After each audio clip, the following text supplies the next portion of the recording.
Distributors మీటింగ్లో వాళ్ళు నిర్ణయాలు తీసుకున్నారు. లేదు లేదు ఇలా కుదరదు, మా ప్రాబ్లమ్స్ మాకున్నాయి కాబట్టి జూన్ 1 నుంచి థియేటర్లు కంటిన్యూ అవ్వాలి, మేము సినిమాలు రిలీజ్ చేస్తాం, మాకు ఎవరు థియేటర్లు ఇస్తే వాళ్ళకి ఇస్తాము. ఎందుకు ఈ రోజు వరకు నాకు తెలిసి కోవిడ్లో తప్పితే ఎప్పుడు సినిమా థియేటర్లు ముయ్యలేదు నాకు తెలిసి. మీకేమైనా తెలిసి ఉంటే చెప్పండి సార్, అప్పుడు ఏదో థియేటర్లు మూసారని. ఈ రోజు వరకు కోవిడ్లో తప్పితే ఎప్పుడు థియేటర్ క్లోజ్ చేయరు.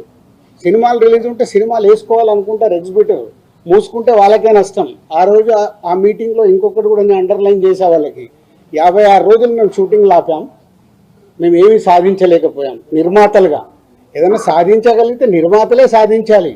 ఎందుకు? ఎవ్రీవేర్ మేమే ఉంటాం కాబట్టి. మాకే ధైర్యం లేదు, మీరు ఎక్కడికి వెళ్ళి అవుతారో సాధ్యం కాదు అంటే వాళ్ళందరూ ఏకీభవించడం జరిగింది. తర్వాత స్ప్రెడ్ అయింది. డిస్ట్రిబ్యూటర్స్ మీటింగ్లో వాళ్ళు కాల్ తీసుకున్నారు, బంద్ వద్దు, బంద్ టాపిక్ లేకుండా వాళ్ళ ప్రాబ్లమ్స్ ఏమున్నాయో పెట్టండి. తర్వాత ప్రొడ్యూసర్స్ మీటింగ్ జరిగింది.